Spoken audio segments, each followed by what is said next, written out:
Now जब जब दुनिया की जियोपॉलिटिकल इक्वेशन अनस्टेबिलिटी और अंधकार की तरफ बढ़ने लगती है, उस वक्त कुछ ऐसे हिस्टोरिक माइलस्टोन इवेंट्स होते हैं जो आपके देश की पूरी काया पलट देते हैं और तब एक रेवोल्यूशन क्रिएट होता है। नमस्कार दोस्तों, मैं मयंक आपका मेरे चैनल जियो पॉलिटिक्स में मयंक की एक नई वीडियो में बहुत बहुत स्वागत करता हूँ।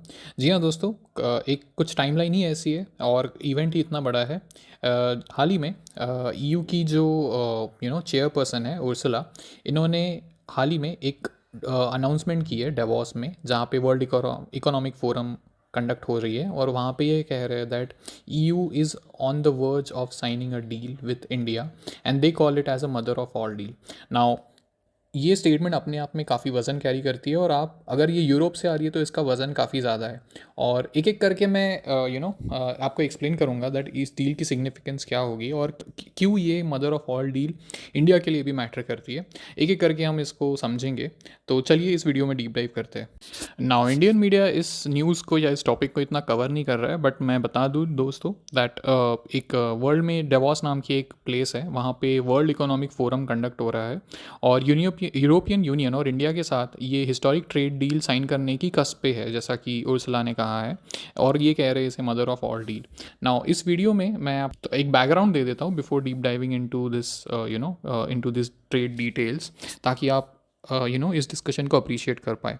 नाउ इंडिया और ईयू का जो फ्री ट्रेड एग्रीमेंट है, इसकी बातें साल 2007 में शुरू हो गई थी, लेकिन 2013 में कुछ कारणविवश इसकी ट्रेड टॉक्स रुक गए थे। लेकिन इसकी बार्गेनिंग फिर से 2022 में दोबारा शुरुआत हो गई। अब वर्ल्ड इकोनॉमिक फोरम जो डेवॉस में हो रहा है 2026 में, इसमें ईयू कमीशन की जो प्रेसिडेंट है उर्सुला वॉन डेयर, इन्होंने कहा है दैट हम लोग इस डील को साइन करने के एकदम लास्ट चरण पे है and we are almost there and probably next week we might heard something. Now इस डील की इंपॉर्टेंस बहुत ज़्यादा सिग्निफिकेंट है क्योंकि इससे डायरेक्टली और इनडायरेक्टली कम से कम 2 बिलियन लोगों को इम्पैक्ट करेगी और I would say it is close to रफली around 20-27% of the global GDP, which is very very huge. इसीलिए इसे mother of all trade deal कहा जा रहा है। नाउ मैं कुछ आंकड़े आपके सामने रखता हूँ जो डायरेक्टली और इनडायरेक्टली इस ट्रेड डील से इस जिन जिन लोगों को इम्पैक्ट होगा, मैं कुछ आंकड़े रखता हूँ ताकि आप इसका सिग्निफिकेंस समझ पाए। नाउ जैसा कि मैंने कहा, इस ट्रेड डील से क्लोज टू 2 बिलियन लोगों को इम्पैक्ट होगा जो इंडिया और यूरोप दोनों के मार्केट्स में रहते हैं। ये ट्रेड डील जो है it will be close to 25% of global world GDP. Now आप इसका सिग्निफिकेंस समझ सकते हो that it is very important.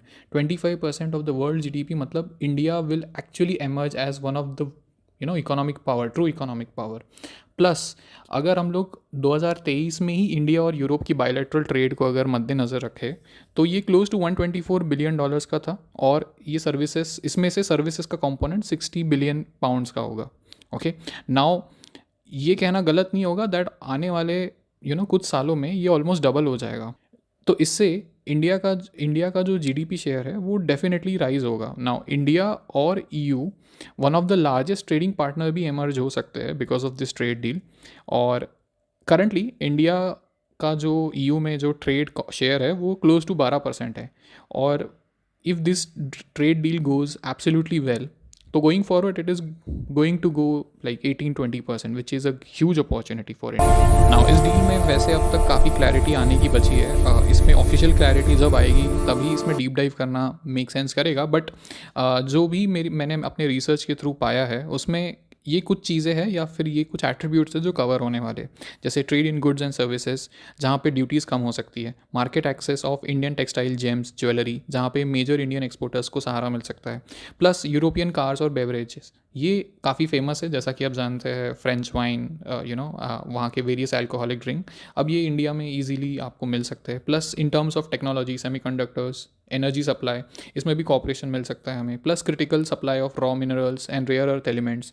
तो ये हमको चाइना के मार्केट को भी डाइवर्सिफाई करने के लिए एक एज मिल सकता है।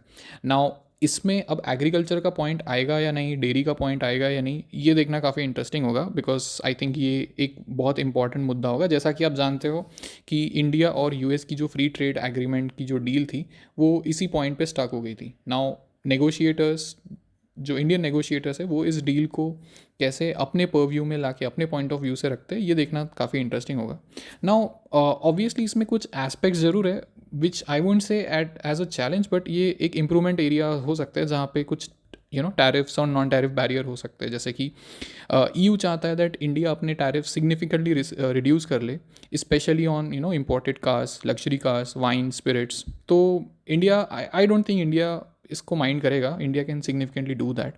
प्लस जैसा कि हम जानते हैं that majority of the European countries ये काफ़ी एनवायरनमेंट सेंसिटिव होते हैं। नाउ EU के एनवायरमेंटल टैरिफ रूल्स काफ़ी स्ट्रिक्ट है, और इंडिया से जो भी हैवी मशीनरीज या फिर जो भी मैन्युफैक्चर्ड प्रोडक्ट्स निकलते हैं उस पे आई थिंक ये एक का इसकी कार्बन क्रेडिट रेटिंग ज़रूर चेक करेंगे। तो ये एक कुछ आई वुड से इम्प्रूवमेंट एरियाज या फिर हर्डल्स हो सकते हैं। प्लस EU के जो स्टैंडर्ड्स है इन टर्म्स ऑफ रेगुलेशन और the data protection, labour law या फिर जो भी इनके एनवायरमेंटल कंप्लाइंस है, ये काफ़ी स्ट्रिक्ट है as compare to other world's.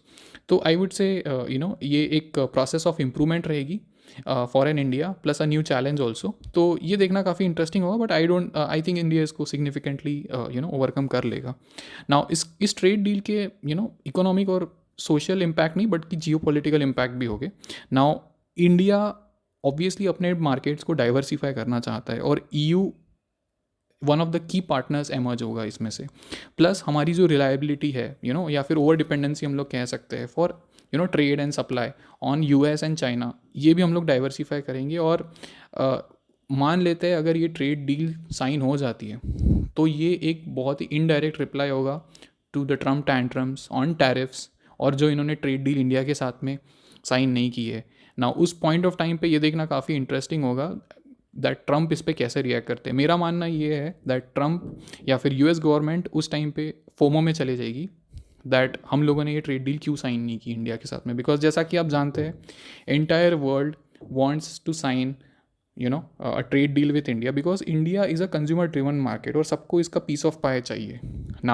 Now world economic forum में उर्सरा ने कहा है दैट ऐसे डील्स की ज़रूरत EU को भी है, स्पेशली तब जहाँ पे कंट्रीज़ आइसोलेटेड स्फीयर्स में अपने आप को पाती है, स्पेशली जहाँ पे ट्रम्प एवरीडे इनको धमकियाँ देते हैं दैट ये लोग ग्रीनलैंड कब्जा लेंगे। और जैसा कि आप जानते हैं EU ने जो ट्रेड डील साइन की थी US के साथ में, it was one of the blunders I would से। और आप अगर कोई भी न्यूट्रल एंगल से इस डील को अगर एनालाइज करते हैं तो आपको यही पता चलेगा दैट ये डील कम्प्लीटली डाइवर्टेड थी और कम्प्लीटली इंक्लाइन थी टूवर्ड्स द US, जहाँ पे इसमें EU का कोई फ़ायदा नहीं था, but the only advantage it had adaptation और let's say the market access of the US, that's it. और मेरा ये मानना है अगर ये डील सक्सेसफुल हो जाती है, लेट्स से अगर इंडिया और EU की डील अगर साइन हो जाती है, तो ये कहना गलत नहीं होगा कि ये टॉप 5 मोमेंट्स होंगे of the 21st century, at least from Indian standpoint of view. और इससे मेजर बूस्ट आएगा इंडियन इकोनॉमी को, not only in terms of production, manufacturing, commodities, but also in terms of jobs. And I'm pretty sure while having discussion on this deal, India definitely immigration policy को भी touch करेगा। Obviously Indian students, Indian workers Europe में जाके पढ़ना चाहते हैं, पैसा कमाना चाहते हैं, रेमिटेंसेस इंडिया में भेजना चाहते हैं। Now remittances being a part of one of our huge economy, ये इंडिया को कहीं ना कहीं बहुत ज़्यादा फ़ायदा करेगा। नाउ इस वीडियो को यही रैपअप करते हैं। इस टॉपिक पे मैं एक बहुत ही क्लोज आई बनाए रखा हूँ। अगर इस टॉपिक के रिगार्डिंग कोई भी अपडेट या फिर कोई भी नोटिफिकेशन आती है तो I will make an updated video या फिर शॉर्ट अराउंड इट। नाउ अगर आप अब तक इस वीडियो के अंत तक बने हुए हैं तो I would request you to like, share and subscribe to my YouTube channel. Thank you for listening and I will see you in the next one.